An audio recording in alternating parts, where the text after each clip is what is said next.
Hello, everyone, and welcome to AP US History for Winners with your teacher, Mr. Johnson. Last time we talked about technological innovations, and today we are talking about the rise of industrial capitalism and labor in the Gilded Age.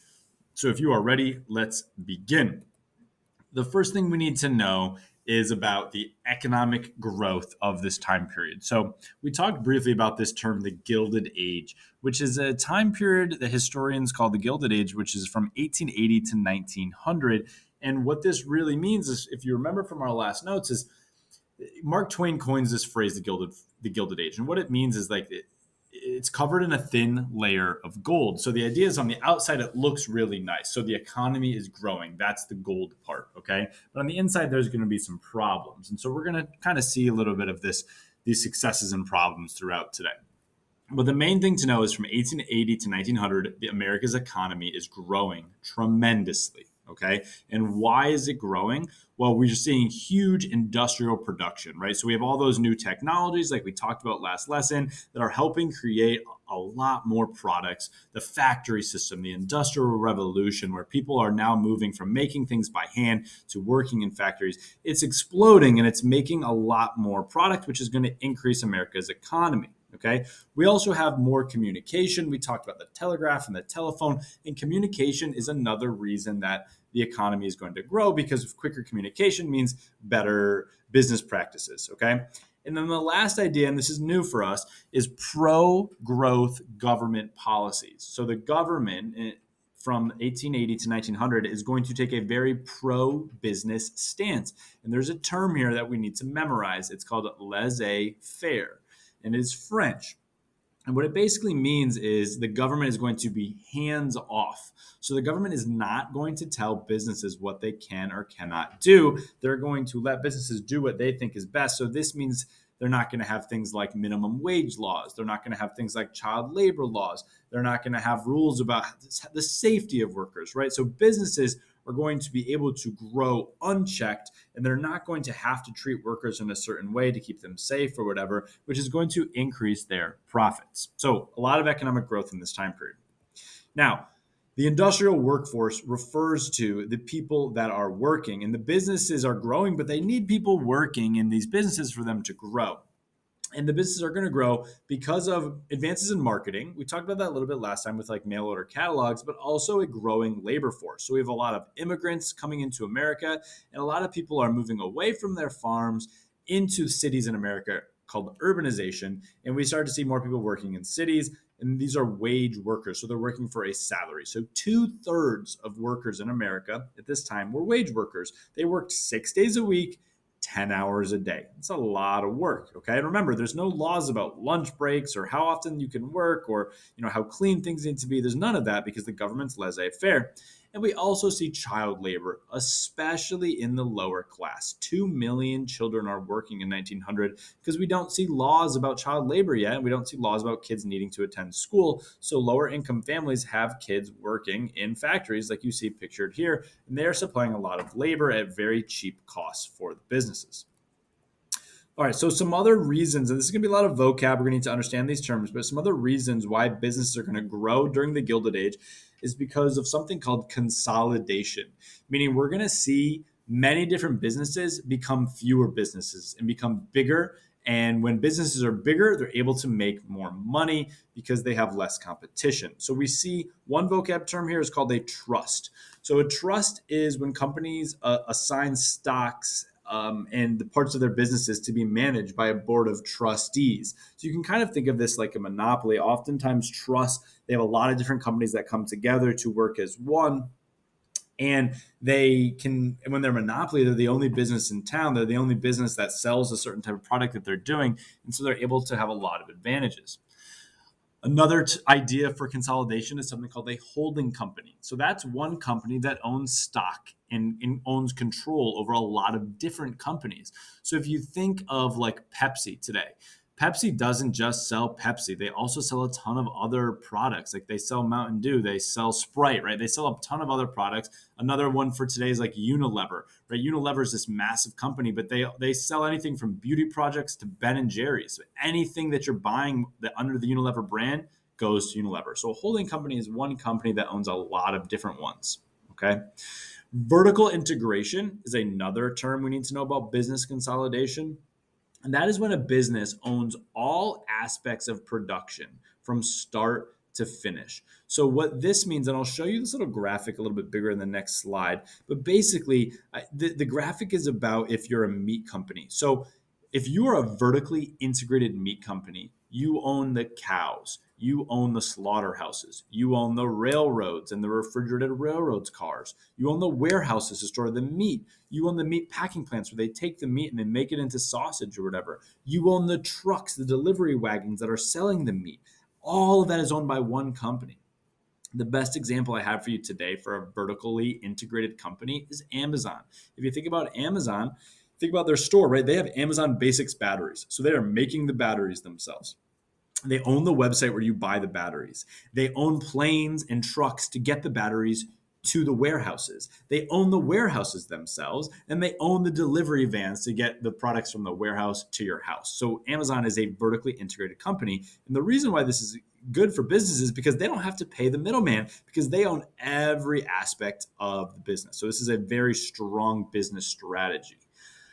Last new term here about business consolidation is horizontal integration. So a horizontally integrated business, again, it's picture shown on the right, is where businesses in an industry all join together to have a monopoly. So the picture on the right is like of different oil companies. So if all the oil companies in America join together to be one oil company, well, they're the only one that sells the oil. There's no one competing with them, which means they can set the price to be whatever they want. So we kind of talked about this last time. You think about like Starbucks. If Starbucks was the only place you could buy coffee and every coffee place was bought out by Starbucks, they could really set the price to be whatever they want. It's going to be very lucrative for Starbucks. So here are those graphics a little bit bigger. So if you don't really understand vertical integration or horizontal integration, you can pause here. You can kind of take a look at how these businesses work. But these are keys to how businesses are going to make a ton of money. And they're important terms to know. All right. Briefly, we do want to look a little bit about outside of the US. So, how is America making money outside of the US? We're going to talk more about this. A lot of this relates to imperialism, and we're going to talk more about this in another unit, but I want to mention it briefly here. So, businesses are going to want to sell their products to other places around the world, and they're going to want to get resources from other places around the world. So, in the Pacific Ocean, one important area is Hawaii. America annexes Hawaii in the late 1890s. It was an independent country. It was an independent place. It had its own queen. We use it to grow sugar plantations on Hawaii. Okay. So that's a place that we're getting resources from.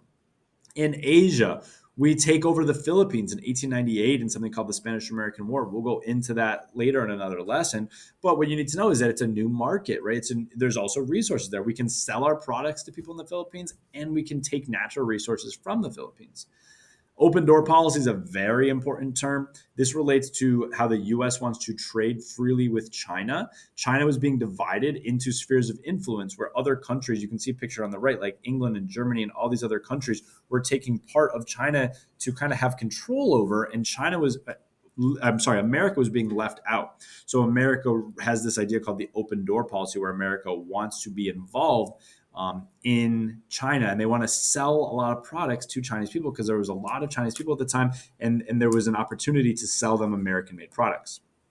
And then last, for Latin America, there's this term Big Brother policy, which is popularized by this guy named James G. Blaine in the 1890s. And the idea here is that America wants to open up markets for businesses in Latin America. So again, we want to sell Latin America our products that we are making in America. So those are some ways that America is making money off of places that are not within the United States.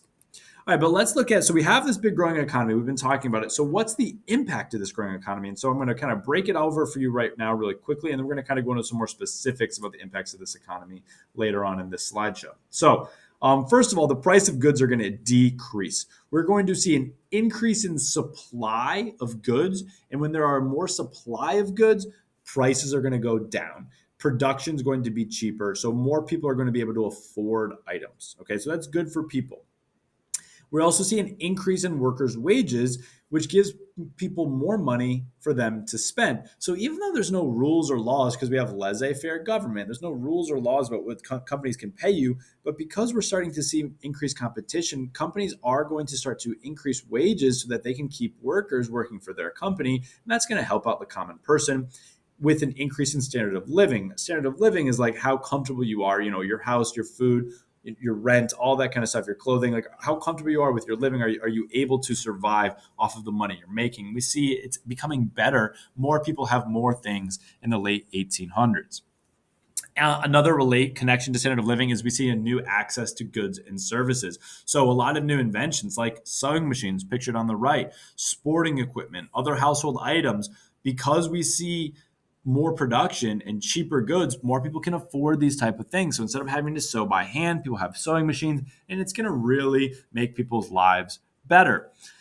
Now, with all this said, while the average person life is getting better, there is going to be a growing gap between the rich and the poor. So the poor and the average American's life is getting better, but the rich people's lives are getting much, much better. And they're making a ton of money. Some of the richest people to ever exist in history come during this time period.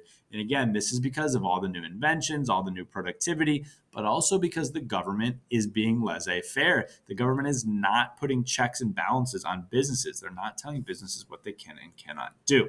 So let's talk about a few of these rich people. So one term we need to be aware of is a robber baron. This is basically super rich business owners who use kind of shady or kind business practices. They're legal, but maybe they're taking advantage of different companies to make their money. Okay, so a couple of examples that we should be aware of, and you definitely need to know some of these names so that you could use them on an essay or something like that. One of them is Andrew Carnegie and his company Carnegie Steel. So Andrew Carnegie is a Scottish-born American industrialist, and he owns this company Carnegie Steel, and his company dominates the steel industry. And they make steel in Pennsylvania and Pittsburgh, and they have a monopoly on the steel industry. And they use that idea of vertical integration where they own all aspects of the steel industry. And he makes a ton of money. And we'll talk later, actually, how he does give a lot of his money away. He's what we call a philanthropist. But Andrew Carnegie is one of the richest people during this time period. He is a robber baron. Okay. John D. Rockefeller is another example. If you've ever been in New York City, maybe you've been to Rockefeller Plaza where the tree is. He was a wealthy owner of a company called Standard Oil. All right. Standard Oil is an oil company, and they have a monopoly over the petroleum market. And they use trust, and they try to eliminate all competition. They basically buy out any competition in Standard Oil so that all the oil companies are owned by Rockefeller and Standard Oil. And last is Cornelius Vanderbilt, who is another wealthy robber baron. He gets a lot of wealth from railroad and shipping businesses in the late 1800s. So these are some famous wealthy people that we kind of need to be aware of. You need to know some of these names so that you can use them if you need to for evidence. All right. So with that said, while we do have the rich, what about everyone else? What about this growing gap between the rich and the poor? And we're going to start to see conflicts emerge between the workers and between the bosses or the management. Okay. So what are they fighting over? Well, usually it's money. Usually it's wages, but it's also they're fighting over working conditions. And as they're arguing about these things, because the government is not putting in checks and balances, right? Again, the government's laissez-faire, they're hands off. As they're fighting in this, workers are going to use the idea of labor unions to try to fight back. Now, a labor union is when a group of workers combine together to negotiate as a team for their contracts, and they try to make sure that they all are unified in what they want. And so this is how they're going to try to get things like 8-hour work days or minimum wage laws, or making sure there's safety exits and stuff like that, fire exits in their jobs. Okay, so labor unions are going to be the next topic and the last topic for today. And this is, again, how workers are trying to fight back and trying to gain some rights against these super rich robber barons. So I would try to memorize at least one of these labor unions so that you can use it for evidence. The National Labor Union was created in 1866. They're looking for higher wages. They want to get an 8-hour workday, and they're also promoting equal rights for women and African Americans. Another labor union at the time is called the Knights of Labor. They're led by this guy with this amazing mustache on the right, Terrence Powderly. they're incorporating skilled and unskilled workers. So no matter who you are, the Knights of Labor will accept you into their union. They want to abolish child labor, they want to abolish trusts, and they want to abolish monopolies. However, they declined in popularity after something called the Haymarket Square Riot in 1886. And this was a labor dispute in Chicago that where the workers were upset and they're rioting over their lack of rights. And it ends up with a bomb being thrown at police, which results in a lot of deaths. And it makes a lot of people afraid or have an unfavorable opinion of labor unions because of this Haymarket Square riot. Okay. And the last labor union to be aware of is the American Federation of Labor. It's led by this guy named Samuel Gompers. They only accept skilled workers, but again, they're focusing on like their bread and butter issues, things like 8-hour workday, higher wages, that kind of stuff. Okay, so that is it for today's notes on the rise of industrial capitalism and labor in the Gilded Age. There was a lot of information and there's also a lot of terms and people to know, but let's try to sum it up. So, some big ideas. What is consolidation and how did it happen during the Gilded Age? So, think about some of those terms of how businesses consolidated. And number two, what effects did the growth of big business have on America's society and the economy? So, that is it. Thank you so much for watching, and I will see you next time.